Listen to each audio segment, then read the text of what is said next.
Good afternoon, and welcome to the National Press Club. I'm Vivian Valberg, president of the club and correspondent for the Daily Oklahoman.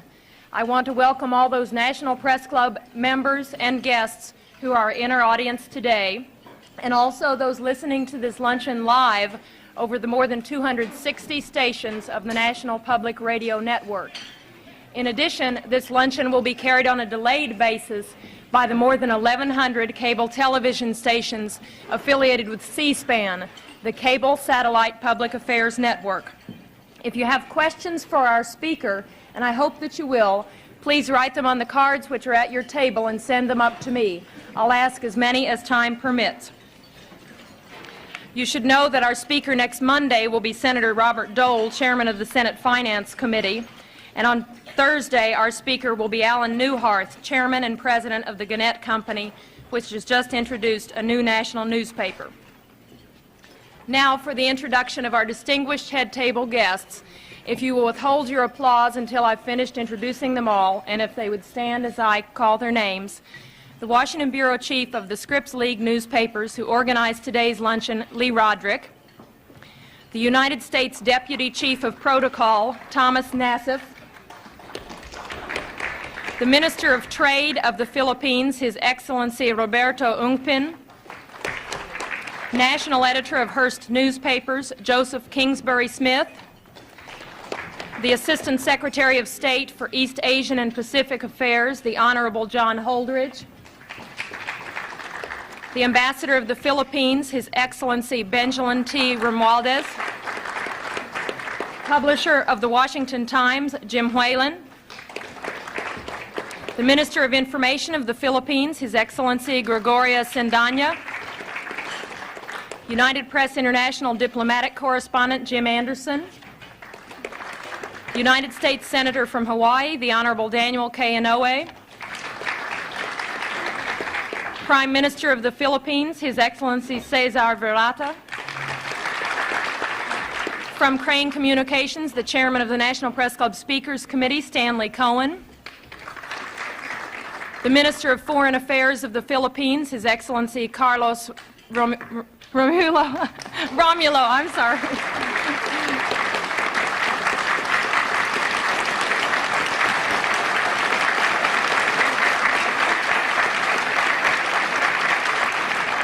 The Associated Press Diplomatic Correspondent, George Guetta. The Minister of Defense of the Philippines, His Excellency Juan Ponce Enrile. American Ambassador to the Philippines, the Honorable Michael Armacost. President of the National Press Club of the Philippines, Ben Rodriguez. Assistant General Counsel, International Affairs of the Treasury Department, Russell Monk. And the Chicago Tribune Diplomatic Correspondent, John McClain.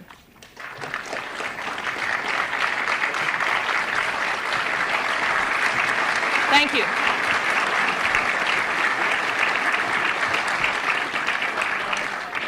Our speaker today is the President of the Philippines, Ferdinand Marcos. It has been 16 years since President Marcos came to the United States on an official visit, and 16 years since we first welcomed him to our podium at the National Press Club. When he appeared before us then, he had just been elected president of the former American colony, which became an independent nation in 1946. We knew Marcos was a war hero. He got so many medals in World War II that when the young Major Marcos met four-star General Omar Bradley, the general saluted him. We also knew he was a persuasive fellow. How else could he have managed to get his wife, who is known to be strong and bright, to marry him after they'd known each other for only 11 days? And we knew he was experienced in overcoming political adversity. After all, the first case Mr. Marcos ever won as a lawyer was when he successfully defended himself from prison against a charge of murdering a political opponent of his father. The president of the press club at that time, Win Booth, remarked at the great warmth of the greeting Mr. Marcos received in 1966 and said, and I quote, "Your very presence reminds us that you and your great people are the faithful allies of our country in time of trouble, And that, sir, is something the American people and the men and women assembled in this room are not about to forget," end quote. But much has happened in those 16 years. In the interim, Mr. Marcos declared martial law, or what he called constitutional authoritarianism, and did not lift it for 11 years.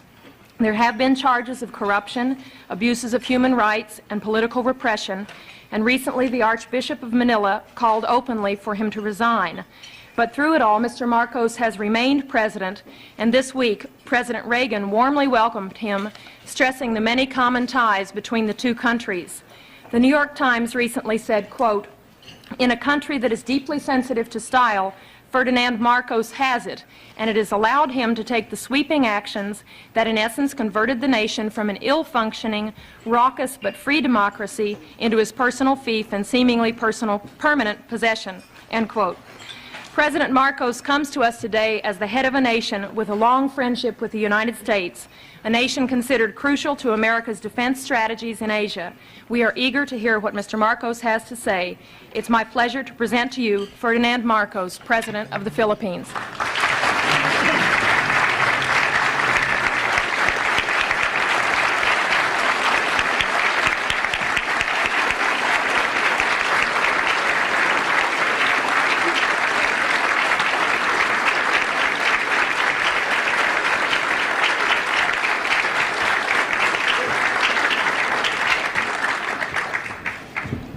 Thank you very much, Madam President.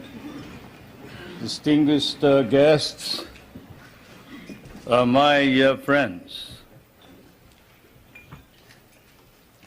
It certainly is gratifying that in the course of my present visit to the United States, I should once again be accorded the opportunity to meet with the people who understand me or misunderstand me most. I'd like to thank all of you. I remember that our relationship, the relationship between the two countries can be opened up at one of 2 points by the historian or the curious investigator into world events. One, the military, which was Admiral or then Commodore Dewey, sinking the Spanish fleet under Montojo on May 1st, 1898 in Manila Bay, and with the help of the Filipino revolutionaries under General or President Emilio Aguinaldo, who then proclaimed the first Philippine Republic. Incidentally, President Emilio Aguinaldo was the grandfather of Prime Minister Cesar Virata, who is here. My grandfather only commanded the revolutionary forces. We have changed places since then.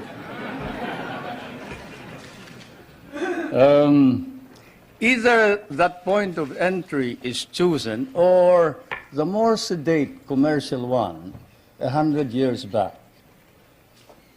1796, the brig Astrea, sailing out of Salem, Massachusetts, towards Lisbon, and then to Manila, selling her wares there for 5 months, carrying that amateur and self-taught mathematician and navigator, Nathaniel Blow-Ditz, whom you must have heard, who later, in 1806, authored The Practical American Navigator, for he had discovered the simple way of determining longitude through the long voyage across the Pacific. The American government bought the rights after 2 editions, and it has become standard text for all those who study salesmanship from Kings Point to Annapolis. Either way, it has been dramatic and historic, and it was always to be so. There was always extreme on both sides, enmity, if not enmity, extreme friendship, a relationship of love, hate. And this is my fate and destiny. I thank you all for this privilege and this honor. It may be said that an official journal like mine ought always to visit with this press association, for, as someone once observed correctly, the American press is, of course, the fourth branch of government in this country.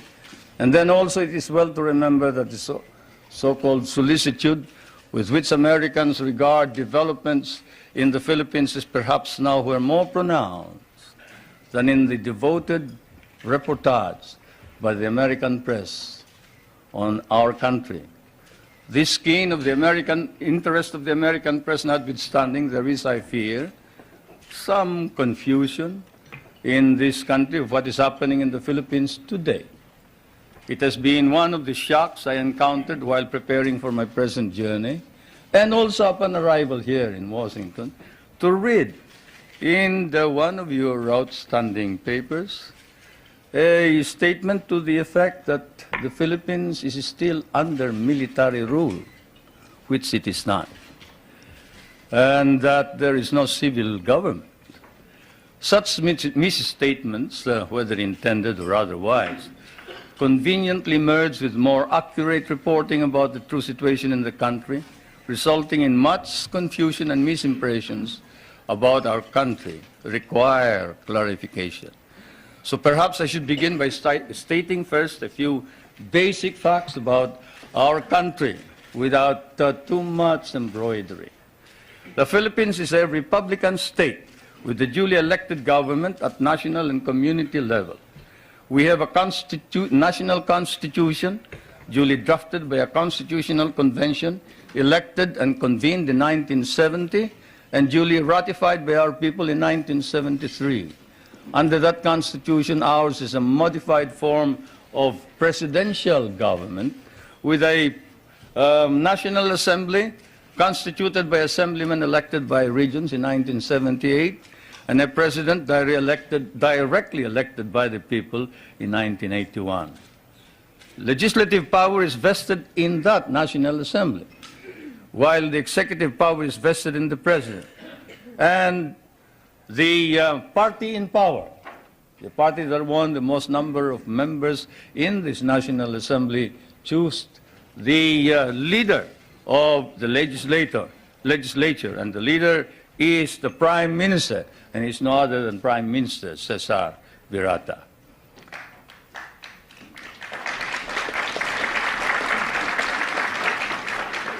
We have an independent judiciary which is under the full supervision of a Supreme Court.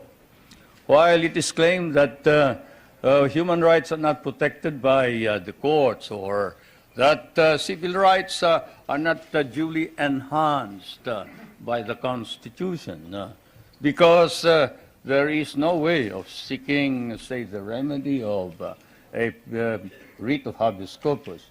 The truth of the matter is anyone can petition for a writ of habeas corpus in the Philippines. In fact, all those who have been apprehended as having brought in hundreds and hundreds of firearms bought from the PLO and other sources, and who have bragged openly in the television when they are caught that they were the leaders of these rebel groups, and who later changed their tone on the advice of their lawyers, went to the Supreme Court and were able to obtain an order from the Supreme Court for the Philippine government to bring the bodies of these people to before the Supreme Court, which we did.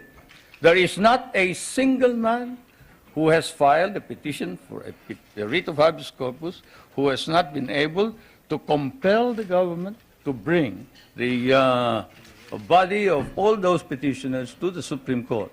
In fact, the Supreme Court ordered an investigation on the allegations of torture, and the results were negative. The doctors testified that they examined all of these persons, all these petitioners, during the period of confinement, and they never complained about any mistreatment or torture, and some indiscreet remark indicated that this was merely said on the advice of the lawyer as a preparation for defense in the criminal trial. Now let's review the overall measures. All measures that have been issued by the President were issued at his instance alone? No. They are issued after a meeting of what is known as the party caucus.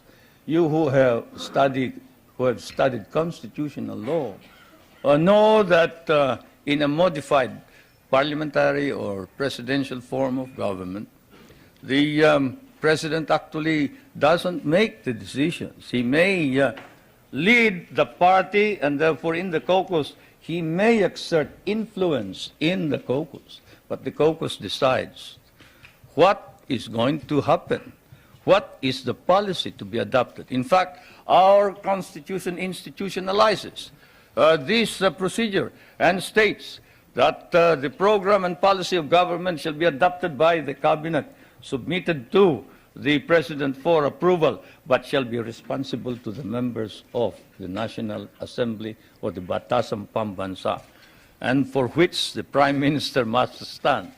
If he is rejected, then he must quit, he must resign, and a new Prime Minister must be appointed. Now, all cases are appealable to the Supreme Court, including cases of security against the state. We have a system of local government and administration throughout the country. In all, there are 73 provinces, 60 cities, 1,502 municipalities, 42,000 barangays, in each of which there are regular elections. Barangays are the villages. We just had elections this year.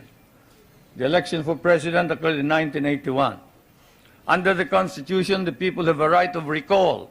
They can recall anyone who has been elected by 1/5 of all the voters who voted in the last elections.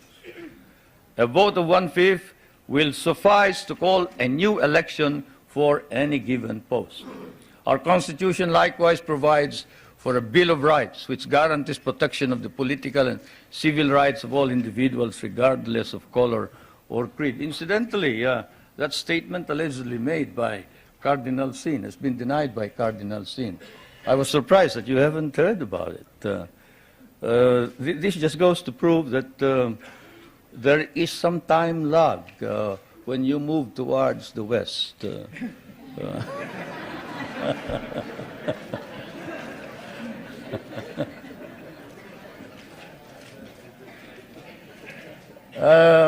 Cardinal Sin, when he arrived in the Philippines,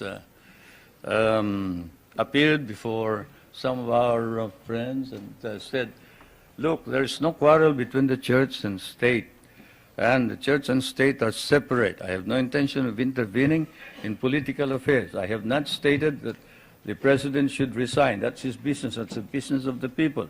He was elected by the people, and I'm not about to say anything about this. That's why I'm surprised that here you make much of it. But I suppose that's part of news. It's good copy. Can you imagine asking the president to resign? That's, by constitutional mandate, social justice is a matter of national policy and a priority objective of government. And this is why one of the first reforms was land reform. You know, when I proclaimed martial law, I didn't proclaim martial law alone. It is made to appear as if I just signed the decree and said, I impose martial law on each and every one of you. No. I asked the legislature to please pass a law proclaiming martial law because there was anarchy in the country. Now, let me say this. The opposition was strong. And they were members of the Security Council, and somehow they had adopted a resolution which required that there be a unanimous vote for the armed forces to be able to move. And therefore, the armed forces was immobilized. At the same time, I asked the opposition party to come and join me in a coalition government. I offered 1/2 of the cabinet.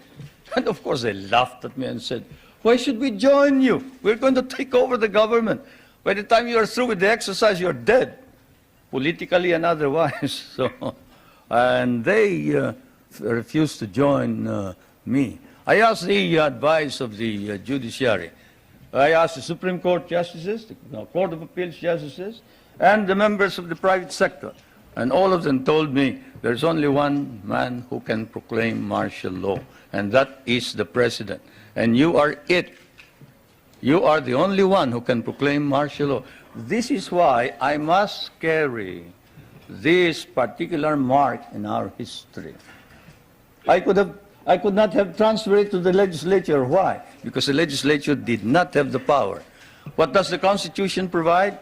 The President shall be the Commander-in-Chief of the Armed Forces of the Philippines, and he may order the armed forces out to quell any disorder, riot, rebellion, invasion, insurrection, and in case of invasion, insurrection, rebellion, or imminent danger thereof, when the public safety requires it, he may suspend the privilege of the writ of habeas corpus or proclaim martial law throughout the Philippines or any part thereof.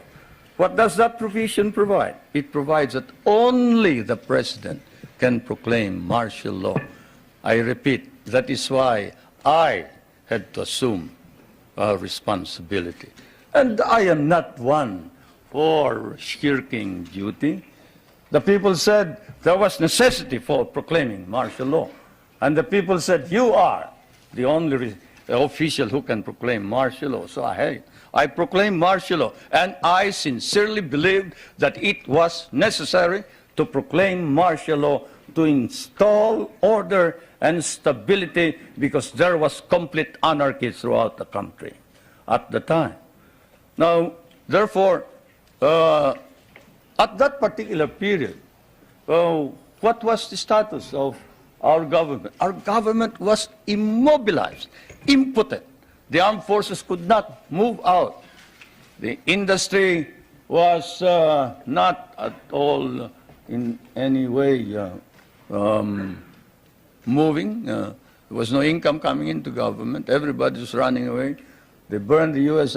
Partly burned the U.S. Embassy, tried to burn it anyway. They tried to kidnap the American ambassador. American ambassador was Byroad, Ambassador Byroad. And they tried to kidnap our foreign minister, Romulo, whom you just saw today. And I told him, you better disappear because I will not ransom you.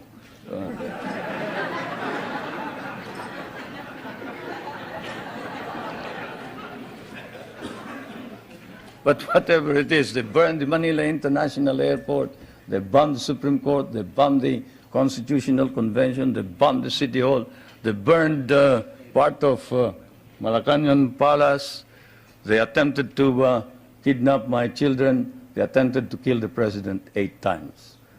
There was, of course, an attempted assassination against the First Lady. You all know about that. And this required that I immediately act on it, and so I did. Now, we established land reform. We were fighting a group known as the Hukbalahap, Hukbong Nagpapalaya ng Bayan. It was socialist inclined. It was leftist. But they were friends of mine because we had fought in the Second World War together. And so I approached them and I said, look, I'm going to establish land reform. If you're fighting for land reform against the feudalistic agrarian system, then you must join me. And they did. I want to introduce to you the leader of that rebellion, who is now present and is a part of the government, Mr. Luis Taruk.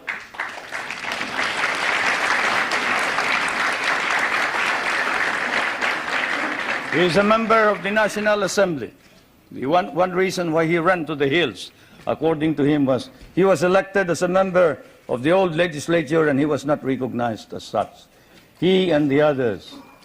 Now I want to introduce to you another leader of the Free Farmers Federation, which is also composed of farmers who wanted reform, but who are fighting for reform, but who are now joining in the effort to establish political stability and economic prosperity throughout the country, and who was Dean of the College of Law of the University of Ateneo, but abandoned his deanship in order that he may join in the effort to attain the noble mission of this new society. I refer to National Assemblyman Jerry Montemayor, President of the Federation of Free Farmers of the Philippines. I would like to introduce also to you a young man who was very active against the government in 1972 and who paraded around the streets raising the flag of the Communist Party and organized the Kabataan Makabayan, which is the red organization of the youth. And this man is Nilo Tayag. Is he here? Anyway, he is somewhere around here. But they have all joined, all these activists, to prove to you that all these stories about our being oppressive against our enemies and our friends, they've all joined the government to help reform and drive out all the corrupt people in the government. We have an ombudsman. We are the only country with an ombudsman. You know what an ombudsman is. He is the officer who watches over the corrupt officials of government. And this man has charged more than 1,000 officers and employees and sent most of them to jail. Is Justice Pamaran here? He must be somewhere around. Where's Justice Pamaran? There he is. There's the ombudsman.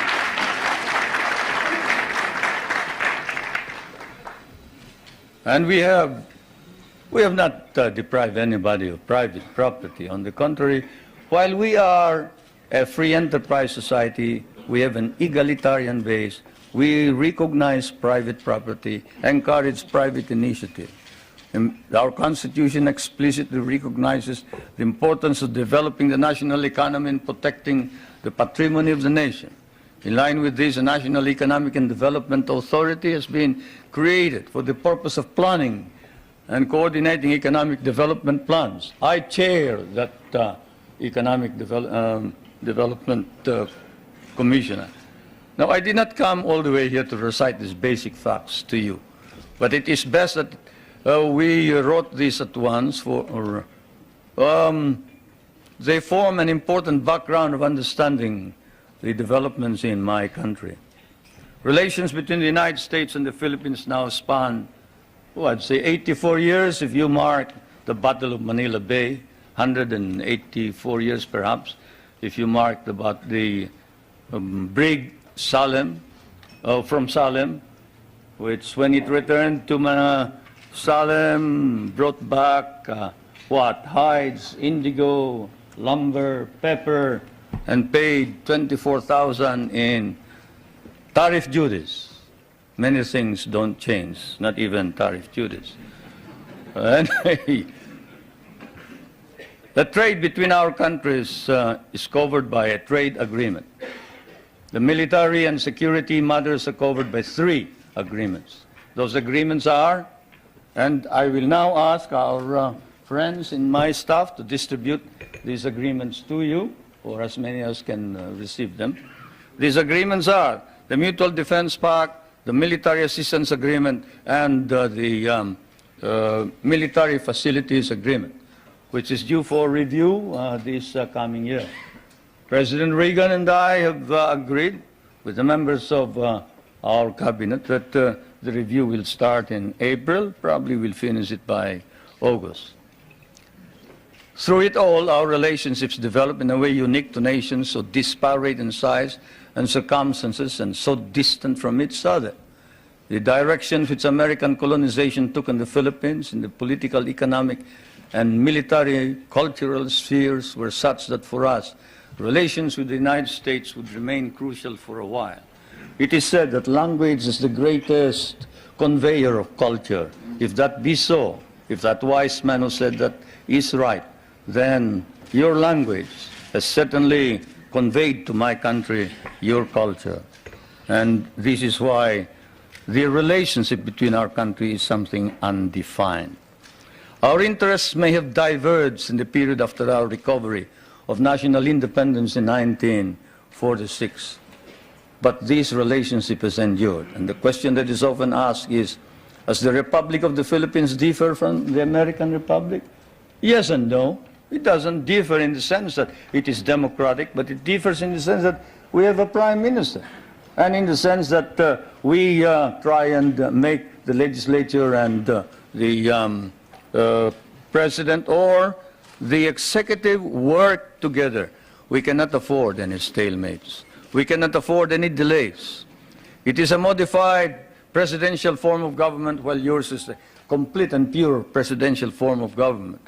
Why did we change this? Because we cannot afford stalemates and deadlocks. Yours is a strong economy and a military power. Ours is a weak country. We cannot afford to delay and postpone decisions pending the debates between Congress and the President or the Prime Minister. The poorer third world countries cannot. And so, my friends, that is the situation. I am now going to ask also that my staff distribute to you the social and economic indicators of my country in showing to you the dynamism and the vitality of our economy. We have changed our economy such that we hope to be able to be self-sufficient. We were importing rice before. The last time we imported rice was in 1976, 77. We paid $500 million for that rice. Today, we are exporting rice to our neighboring countries. And the per capita income was about $200. Now, it is more than $800 per capita income. The gross national income has increased 5 times. I need not go any further. I'll wait for the questions, and now I am ready for interrogation. Thank you, Mr. President.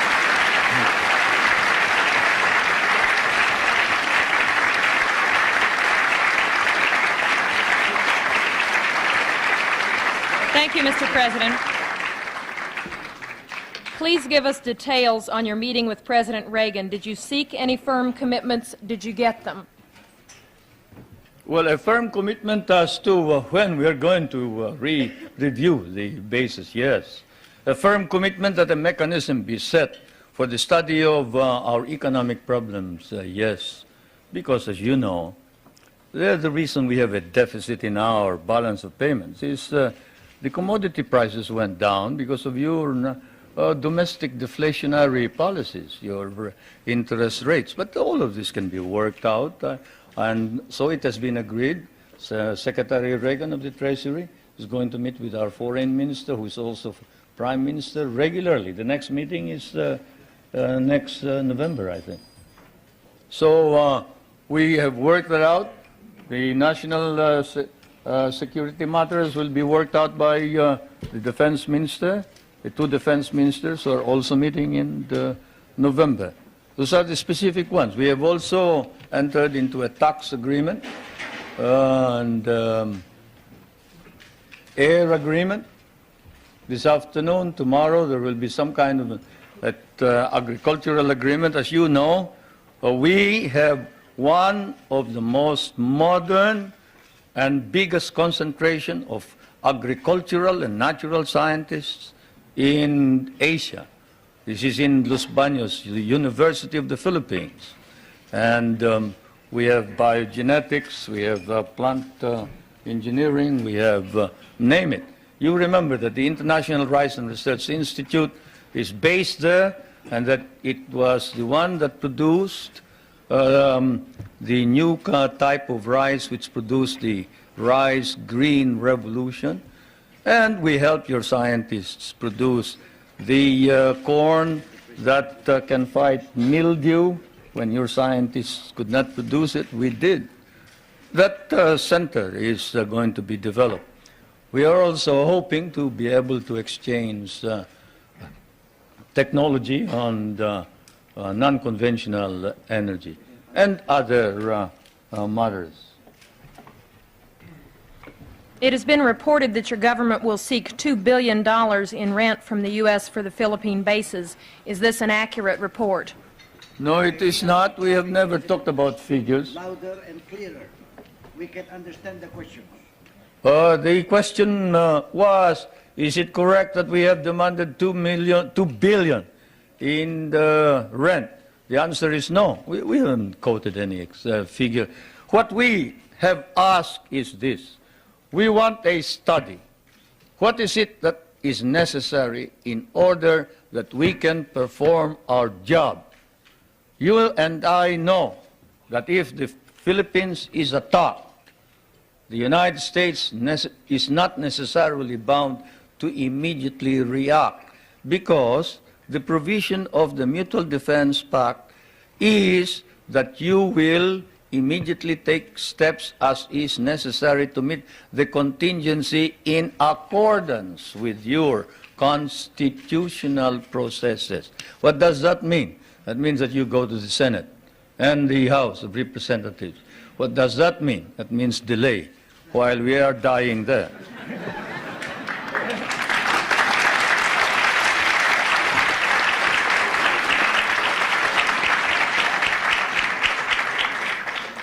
Most of our allies in Europe, concerned about resisting communism, give the U.S. free bases and even share the cost.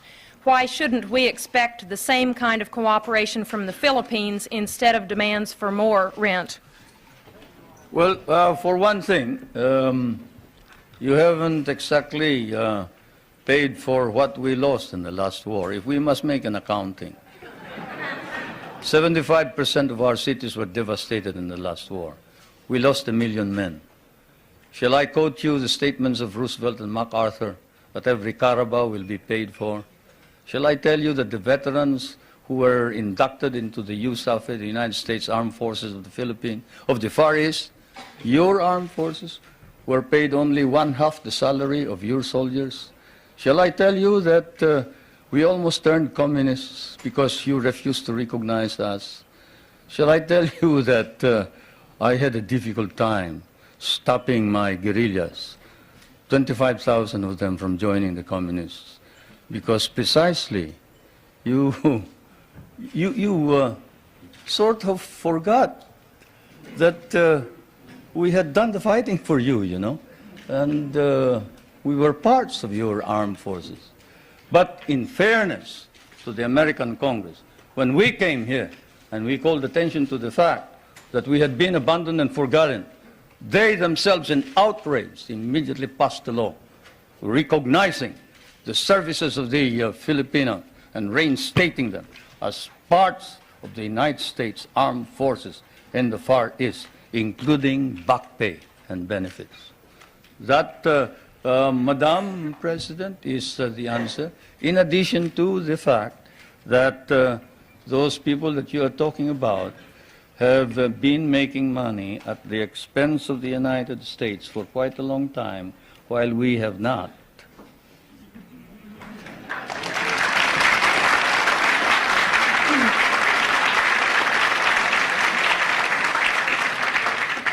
After the attack on Pearl Harbor, U.S. bases in the Philippines could not be defended. Why should we expect that in another war these bases would be more reliable? That's one of the questions that I wanted to find out.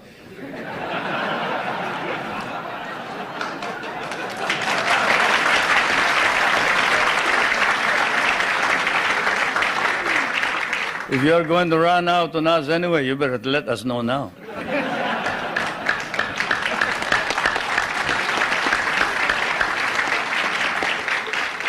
Is it true President Reagan has not raised with you any concern about repression and human rights? Well, he sort of spoke of the fact that we have all this constitutional provision. But we did speak of the fact that we must maintain and enhance human rights in general. But this fault finding that we found in some of these reports before isn't there. There is this open-mindedness and fairness which we expected of America and the Americans. The Americans that I know, the Americans who fought beside me, the Americans who bled with me in many a battlefield, was a fair man. He was a just man. He was a courageous man. He was a man who saw right and did right. And it is not fair to accuse the Philippines of any violation of human rights when there has been no violation. If there has been any violation, we punish those who have violated.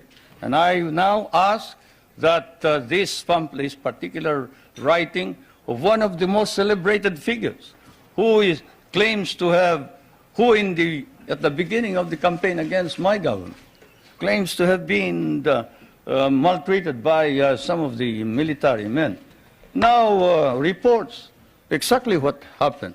I ask that my staff distribute the letter of Herrera, Trinidad Herrera. You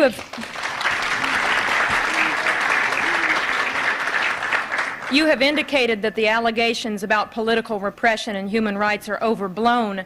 How then do you explain the findings of the international independent group Amnesty International, which documented cases of torture, disappearances, and illegal detention? Well, I'll tell you that the Amnesty International has never come to the Philippines. That's why all they talk about is something that they obtained hearsay. Let's give one specific example. Father Abedicio, a famous case. Father Abedicio is supposed to have disappeared. He is a member of the clergy in the Philippines. He's a Filipino. He disappeared and we couldn't locate him. Not even my best intelligence officers could locate him. And what did we discover after 6 months? We discovered he had run away with somebody who claimed to be a nun, and he was in Germany. How do you like that? And we got blamed for it. We got blamed for it. That's it. That's how the Amnesty International has been reporting all this thing. This questioner says, I have been in Manila and talked with both Filipino and U.S. businessmen. They say the Philippines are the most corrupt nation in the Association of Southeast Asian Nations, and that your wife's nickname is Miss 10%. Will you comment? They must mistake us for another nation. He must have been living in the bar. Because I can tell you, there is this man, Justice Pamaran, whom I just introduced to you. He is the ombudsman. You who know what an ombudsman is, knows exactly what he can do. He doesn't wait for evidence. Any rumor whatsoever, and he investigates it. You talk about my wife. Not that I would like to defend her. She can defend herself any time. She's quite capable. But perhaps that statement was said of another First Lady, not my wife. Certainly not my wife. Perhaps I can tell you that the property of the Marcoses has been brought into a blind trust. And not a 2020 blind trust either. It's a real blind trust. And we don't know exactly how that blind trust operates the property.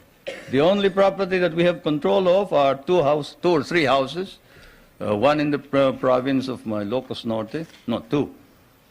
Two in the province of Leyte and one in Manila, 5. Then the schooling for the children, up to possibly a doctorate. Beyond that, all income goes into the Marcos Foundation, which is the foundation that embraces all property. Do you think that if there was any corruption by the Marcos family, that we can maintain the present prestige and leadership of the Marcoses in the Philippines? What do you think the Filipinos are? They are a very literate people. Literacy in the Philippines has increased up to 90% nationwide, and in Manila it is 100% literacy. And if there was any indication whatsoever of any of these corruption that you talk about, and you Whoever said that sounds like he has been in the wrong company. Probably the guys that he was working with may have been engaged in corruption. I'd like to know who they are. Then we'll go after them. But I can assure you, if any public official engages in corruption, he will land in jail. That is definite. What do you say to critics who say your health is poor and you won't be around very long, but your wife may be? Anybody want to try me in the ring?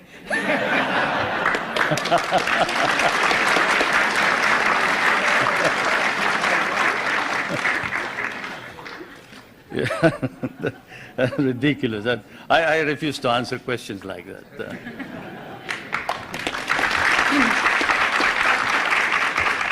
Two related questions. You are indeed a family man. Your wife, your daughter, your brothers are all government officials.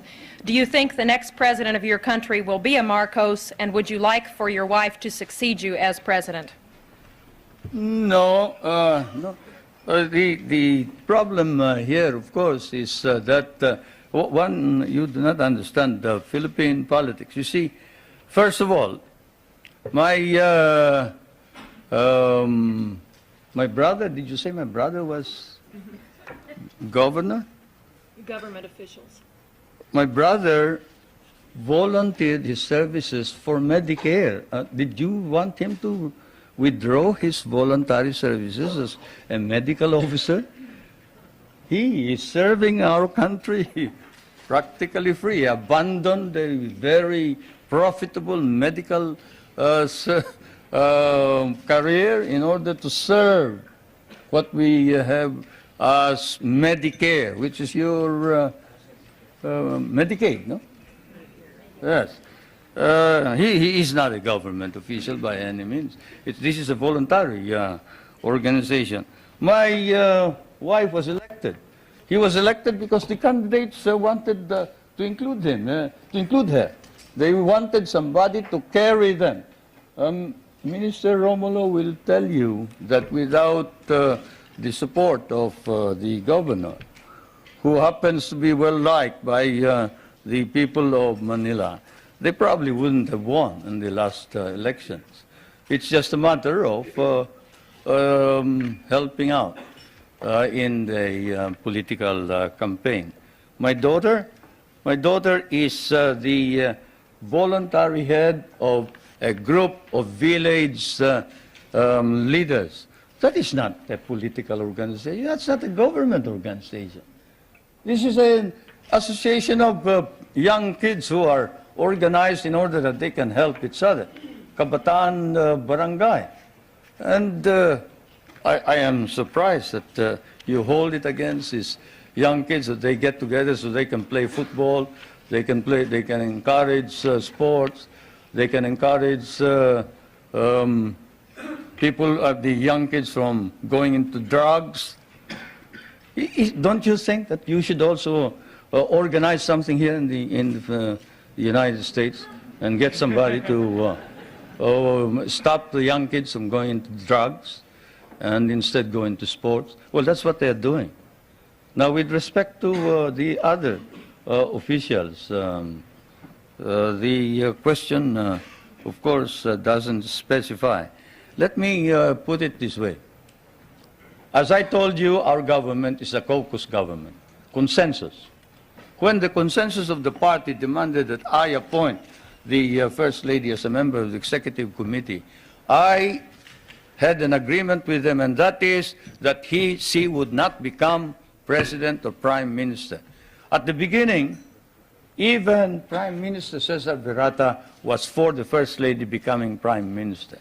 But the First Lady and I stood our ground, and we nominated the Prime Minister Virata instead.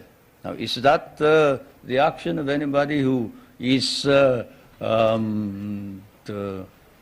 preparing to take over as a dynasty? Now, my other daughter, well, she is in Pennsylvania. She's studying voice culture, and she is in anthropology. I don't see what connection that has with politics. Mr. President, your opponents say this trip is costing between $5 million and $20 million. What is the budget for your trip? It's ridiculous. My cabinet is spending only a very minuscule part of that. If there are any people who have joined this group, they are on their own. I'm sorry to say. They're on their own. Do you believe the United States now has a consistent, understandable policy toward the Philippines and East Asia? Shouldn't you ask that of the United States leaders, not me? But as far as I'm concerned, yes, insofar as we can understand. What I see is a resurgent American nation under a new leadership, trying its very best, earnestly trying to arrest decline and slide in prestige and in policy, in domestic and foreign policy. That is what we see from the outside. There is an earnest effort to prevent drift and confusion. Now, we would like to encourage that because among the small nations, there's no possibility of any progress so long as there is instability throughout the world. And so, as I said last night, what I see now, 16 years after my last visit, actually my last visit was when I came to participate in the memorial services of President Eisenhower in 1969. Not 1966, 1969. And, but what I see here is while in the past America was in the dark, and there were doubts and misgivings. There were fears that you were tiring, you were weary, you doubted your own strength, you didn't know where you were going. But now there is hope, and the phenomenon is what we see is an America emerging out of the shadows. It's still partly in the shadows, but it's trying to emerge. And certainly under the leadership of President Reagan, it's trying to organize an integrated, understandable foreign policy. And that's what we see.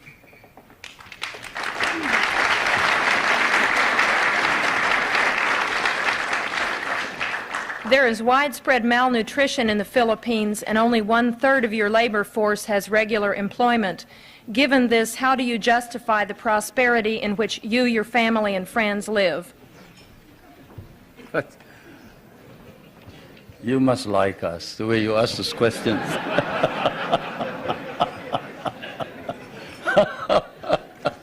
Anyway, I don't know where you get your figures, but the unemployment figure in the Philippines is 4%. I don't know what's yours. I do know what's yours, but have you heard of the KKK, not the Ku Klux Klan, but we have a program which harnesses the energies of those who are half employed, like those who are in the farms. You see, those who await for the coconuts to fall or who plant rice are partly employed. And so we allow them to engage in what we call small, medium-scale industries, contract work. Where, in what country do you see, say, a boot block? A boot block. Go to a rural bank and say, look, I used to borrow money from this usurious lender here. I borrow 5 pesos in the morning, I have to pay him 6 pesos in the afternoon. Can't you lend me 50 pesos now and I will repay you later on? I have no collateral, I am unknown, I live in the streets. And in what country will you see the rural bank lend this bootblack money, after looking at his shoeshine stand and gathering all the other shoeshine boys and putting them to work and getting them to repay this indebtedness, not in a week, but perhaps even in a day. Or fishermen who live a hand-to-mouth existence. Even here, in your prosperous United States, can a poor fisherman go to a bank and borrow money on his name, on his signature? He cannot. But here in the Philippines, he can. A poor fisherman can go to the bank and say, look, I live in so-and-so, and the chairman of my village can certify that I am a poor fisherman. And I would like to organize a group. Can you lend us 5,000 so I can buy a motor, I can buy a net, I can buy a small boat, and we can improve our earnings. And under our laws, we have set aside funds which then are lent out. And we have been able to lend out about 1,200 million pesos under this scheme, and they have been repaid. They have been repaid, and that's the worst part about it, isn't it? Many people don't believe it, but they have been repaid. And so we have a situation where the work ethic has been encouraged. We tell everybody, you don't plant rice, you don't eat rice. You don't work, you don't get anything. But you work. We'll give you the wherewithal. We'll give you the funds. We'll teach you how to work if necessary. And we'll see to it that we will sell your products. That's what's happening in the countryside.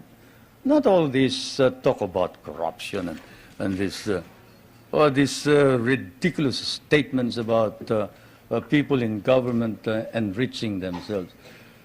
When you have activists like Luis Tarok and Jerry Montemayor and Nilo Tayag and these men who were ready to kill the president, but who now says that the reforms that are being instituted are for the good and welfare of the country, you don't engage in any of this foolishness that you talk about.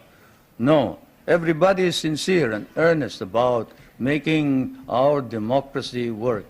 And I can tell you that whoever has told you about these unwholesome observations about the Philippines, better come back to the Philippines. I'll pay for your trip so you can see what's actually happening. Thank you, Mr. President. Before I ask our final question, I want to present you with a certificate of appreciation for appearing once again at the National Press Club and with an updated version of the National Press Club necktie. Thank you.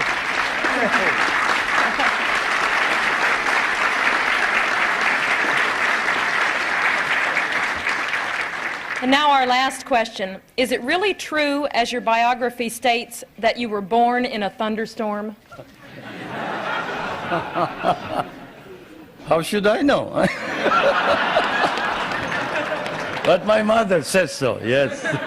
My mother says so, and I guess if you can't believe your mother, whom will you believe, huh? Thank you very much.